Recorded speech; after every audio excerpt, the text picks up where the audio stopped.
Hey guys, this is the update on my camping off-road Suzuki build. So she's a Suzuki GS 500. It's a naked sports.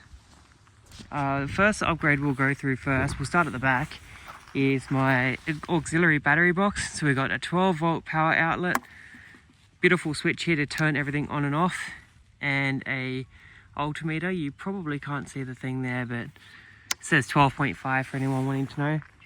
Inside the box, it's a little secret, we've got a secondary AGM battery. Chose AGM because I can turn it sideways. Can't go upside down, but sideways is okay, and I talked to a guy at the battery shop and he said it was okay for this one, just the way it's made. So we do have a lot of mess rewiring. That'll be getting fixed soon. Now inside, underneath the seat, I'll put the zoom on better. I do have a fuse box currently sitting down the side here, but I do intend on moving it up here, get rid of all that wiring, and I'll be running a 7 loom wiring harness. I think it's trailer hitch wire. It'll run out the box down here by itself, so it'll just be one black cable instead of like millions of red and yellows and whatever other colors. There is a VSR charging the secondary battery, so I don't have to worry about the whole first battery always being drained if I turn on spotlights or charging cables or whatever that extra stuff is. I also do, if I move up the front, have heated hand grips. They're the Oxford Adventure grips. They're pretty good. Stand by them for every bike. We also do have a quad lock. And we'll move around to the front here and I'll give you some zoom. I've got a Ridge Rider light bar.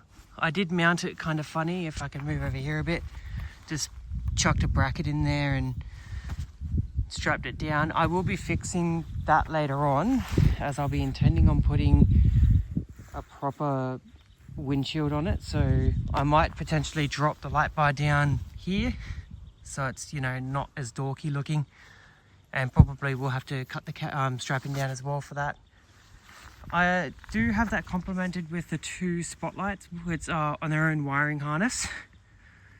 I did forget to mention that that light bar itself, as of current, is actually wired up to the headlight directly. So if we come back to our controls here and turn the bike on, chuck the bike into high beam, turn off the spotlights, you'll notice that that light itself is actually on with the high beam. Turn it off, it's off, back with the high beam, but our little spotlights aren't on until we actually flick them on. So in the future, all 3 of these lights will be hooked up together. That way I'm not causing any power on the main battery, because that light bar is on the main battery.